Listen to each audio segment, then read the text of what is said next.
হ্যাঁ, কিন্তু স্বপ্নে দেখেন, কিন্তু এটা তো বাস্তবে না, তাই না? স্বপ্নে কেন দেখেন? কারণ স্বপ্নের সময় তার একটা মৃত্যুর অবস্থা তৈরি হয়, তার রূহ তখন বাইরে চলে যায়, দুনিয়া ঘুরে বেড়ায়, তখন সেই জন্য সে অনেক কিছু দেখতে পায় এবং সে আবার চলে আসে। এবং হাদিস আছে ইমানদার রূহ কোথায় যায়? আরশের সামনে যায়, আরশের সামনে, ইলিন আরশের সামনে যায়, সিজদা করে।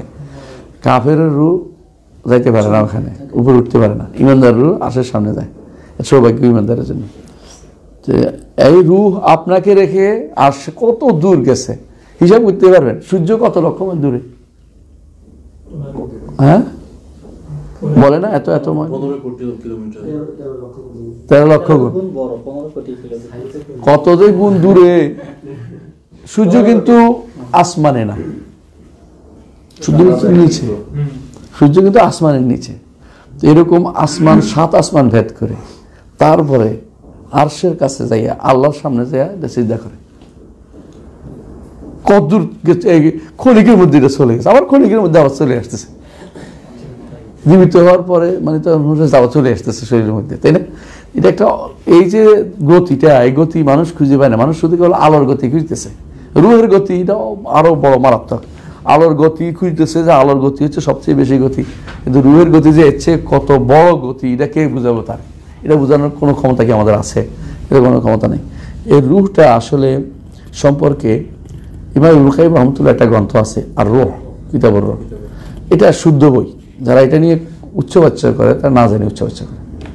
আমরা আমাদের আলেমদের মুখে শুনেছি, মদিনার আলেমদের, তারা এটাকে শুদ্ধ বলে। আমাদের দেশে কিছু মানুষ আছে এগুলো মাসাইল নিয়ে ভিন্নমত পোষণ করে। ভিন্নমত পোষণ আপনার হতেই পারে, কোনো সমস্যা নেই, কিন্তু তাই বলে রূহ এই কিতাবটা গ্রহণযোগ্য না বা এই কিতাবটা এটা বলবেন না। যদিও শেখ আলবানী রহমতুল্লাহ আলাইহি মনে করতেন যে এটা ইবনে কাইয়্যিম লিখছে, এটা ইবনে তাইমিয়ার সাথে সাক্ষাৎ হওয়ার আগে। এই কথাটা শুদ্ধ না। কেন শুদ্ধ না বলেন তো? কেন শুদ্ধ না?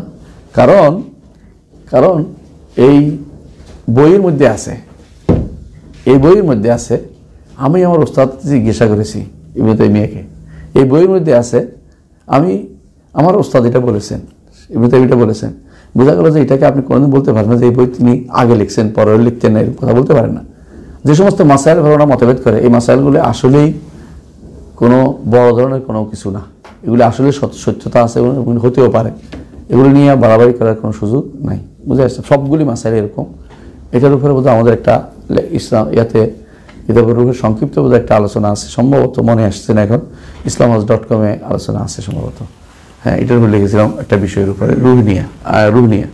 তো রূহের বিষয়ে আমাদের কথা হচ্ছে যে ইমানদার থেকে আলাদা যেটা হয়, এটা কি?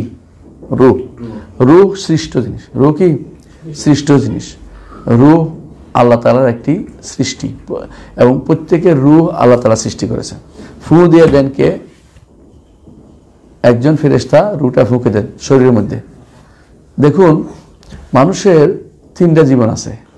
একটা রূহের জীবন কি দিয়া হয়? ওয়াহী দিয়া হয়। রূহের জীবন কি হয়? ওয়াহীর মাধ্যমে হয়। আফামান কানা মাইতান ফাহইয়াইনাহু ওয়া জাআলনা লাহু নূরান ইয়ামশি বিহি ফিন নাস।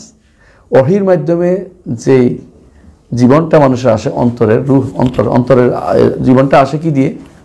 কলবের যে এটা আসে, এটা কি দিয়ে আসে? ওয়াহীর মাধ্যমে।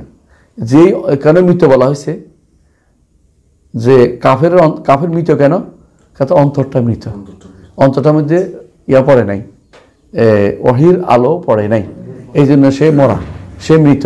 কোরআনে কারিমে বারবার এই জন্য ওদেরকে মৃত বলছে, আর ইমানদারকে জীবিত বলছে, আহইয়াইনাহু বা হায়াত বলছে। তো কোরআন এবং এদেরকে মৃত বলছে। তো আমওয়াতুন গায়রু আহইয়া না, এটা তো ওরা যারা তাদেরকে ডাকে ওদেরকে বলা হয়েছে মৃত, গাছ পাগল কথা বলছে। কিন্তু মানুষের মধ্যেও কোরআন কারিম আল্লাহ তাআলা মানুষ মানে জীবী যারা কাফের ওদেরকে মৃতই বলেছে। তো এরা কি মৃত? এটা হলো কি রূহ তা থেকে মৃত। এই রূহ কি? আল্লাহর আদেশ, ওয়াহী যদি কোনো অন্তরে না থাকে সে আসলে মরা। দ্বিতীয়, শরীর মরে যায় কখন? এই রূহটা আলাদা হয়ে গেলে, শরীরটা মরে গেলে, তো দুই জায়গাটা আলাদা হয়।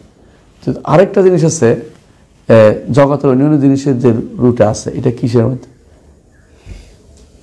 এটাও কিন্তু এটা রূহ, এটা নফস বলে এটাকে, যে নফসুন নাবাতি, নফসে হাইওয়ানি, বুঝলেন না কথাটা? এগুলি যে যেমন এগুলি হচ্ছে, এগুলিও কিন্তু একটা রূহ, কিন্তু এগুলিকে নফস বলা বেশি উত্তম। কেন উত্তম? যেমন এই হাইওয়ানাত যেগুলি, যে সমস্ত গাছপালা তরকারি আছে না, গাছপালা খাদরাবাদ, এগুলো যে সমস্ত, এগুলোর কিন্তু এটাকে রূহ বলা হয় না, এগুলি কি নফস বলা হয়? নফস। এই নফস হচ্ছে নামি, যে নফসটা কি করে বাড়তে থাকে। তো বোঝা গেল যে 3 রকমের নফস আছে। নফসে ইনসানি, এটাকে বলা রূহ। নফসে হাইওয়ানি, এটাকে রূহ বলা যেতে পারে, আবার হাইওয়ানের দিক তাকাইলে নফস বলা যেতে পারে, রূহ বলা যেতে পারে। কারণ হাদিসে যে রূহ কথা উল্লেখ আছে, যখন রূহ বের হয় কথা উল্লেখ আছে, এদের জীবজন্তু জবাই করার পরে কথা বুঝতে আছে।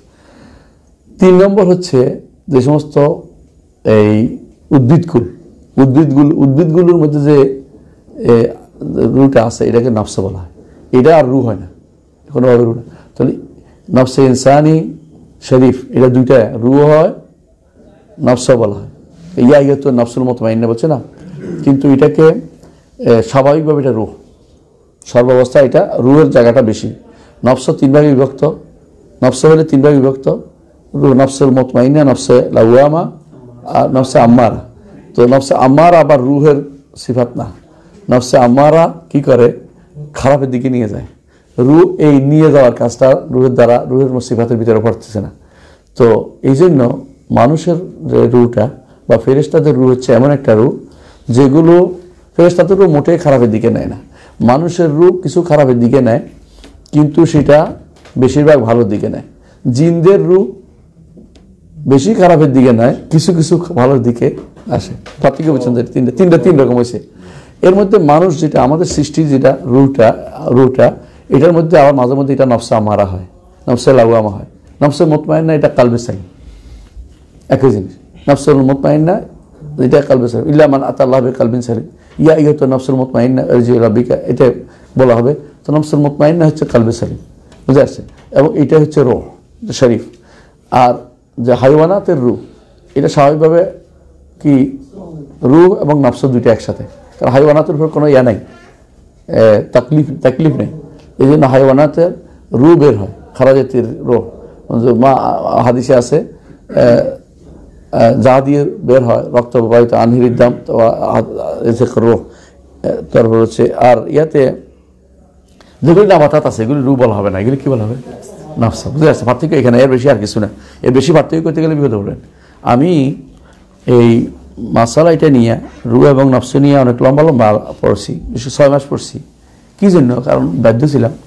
হিন্দু ধর্মের মধ্যে এরা সবচেয়ে বেশি আলোচনা আছে রূহ নিয়ে, আত্মা নিয়ে। আত্মার আলোচনা ছাড়া ওদের কোনো আলোচনা চলেই না। এই জন্য উপনিষদের পুরোটা উপনিষদ, 14টা উপনিষদ সবটাই আত্মা নিয়ে, 14টা উপনিষদ। বেদের মধ্যে আত্মা নিয়ে তেমন কিছু নেই। বেদ হচ্ছে অনেকটা কবিতা, এটা দেখে সুন্দর লাগতেছে, হ্যাঁ, শ্লোক টাইপের একটা শ্লোকগুলি কিসের উপর? অনেকটা ওই কবিরা জিনিস এটা সুন্দর লাগে, এটা দেখলে এরকম কেন, এটা এরকম না, আশ্চর্যজনক জিনিসপত্র নিয়ে আশ্চর্য হচ্ছে। তেমন বড় ধরনের তেমন কিছু নেই। পরে দেখবেন আপনারা যে অগ্নি কেউ কীভাবে এটা হলো, অগ্নি তুমি আসো, অগ্নি তুমি আমাদের এটা দেখে যাও, আমার ছেলেকে একটা এটা দাও, এরকম কথাবার্তা, মানে যেগুলি আবেগের কথাবার্তা। কিন্তু উপনিষদে এসে আবেগের কথা নেই, পুরোটা হচ্ছে আত্মাকে নিয়ে। এক একজন এক এক সমাধান, যাজ্ঞবল্ক একটা দিছে, পরাশর একটা দিছে, যেমনি পারছে উপনিষদ সময় উপনিষদ যারা ছিল, গার্গী বা মার্গী যারা ছিল, অধিকাংশই যারা ছিল উপনিষদের যুগের বেশিরভাগই আত্মা নিয়ে চিন্তা করেছে। এরপরে আসছে যে যুগে, সেই যুগে আত্মার খবর বাদ দিয়ে এখন মানুষ দেহ নিয়ে টেনশন করেছে। এটা পরবর্তী পুরাণের মধ্যে এগুলি আসছে। তো যেহেতু হিন্দু ধর্মের উপর লিখতে হয়েছে, বাধ্য হয়ে আত্মা নিয়ে আলোচনা করতে হয়েছে। আত্মা নিয়ে যে গ্রন্থগুলি লেখা হয়েছে, এর মধ্যে একটা গ্রন্থ আছে রূহ, যা বললাম। আরেকটা গ্রন্থ আছে সিরুল রূহ লিল বেকায়, ইমাম বেকায়ের একটা গ্রন্থ আছে সিরুল রূহ, ওইটাও ভালো, খারাপ না। আর সৈয়দ রহমতুল্লাহ একটা আছে, সেটা কি? এটা হচ্ছে সৈয়দ রহমতুল্লাহ একটা গ্রন্থ আছে, এর উপরে আত্মা রূহের উপরে একটা গ্রন্থ আছে, নামটা এখন মনে আসতেছে না। সৈয়দ রহমতুল্লাহ একটা গ্রন্থ আছে, আমার কাছেই আছে, কিন্তু মনে আসছে নামটা। এর বাইরে ইমাম আরও কয়েকজন ইমাম গ্রন্থ লিখছেন। অনেকগুলো গ্রন্থ আমরা আর খুঁজে পাই না, মার্কেট ইয়া থেকে আউটে। ইমাম ইবনুল কাইয়িম অনেকের কথা উল্লেখ করেছেন, কারা কারা গ্রন্থ লিখেছেন। তো জামে মানেটা হচ্ছে ইমাম ইবনুল কাইয়িমেরটা, আর সিউতিরটা হচ্ছে হাব্ব দাব সবই লিখছেন। আল্লাহ ওনাকে রহম করুন, ক্ষমা করুন। তিনি সব পাইছে, যা পাইছে সবই লিখছে, সবই লিখছে। বে আহওয়ালিল মাউতা ওয়াল কুবুর, বে আহওয়ালিল মাউতা ওয়াল কুবুর, শরহুস সুদুর, শরহুস সুদুর ফি আহওয়ালিল মাউতা ওয়াল কুবুর, হ্যাঁ মনে আছে এটা। তো এই গ্রন্থটা তিনি লিখছেন। এগুলির মধ্যে তারা ওই রুহের ব্যাপারে বিস্তারিত লম্বা লিখছেন। শেষ পর্যন্ত একটা কথা আসতে হবে, এটা বলতে চাচ্ছিলাম, সেটা কি জানেন?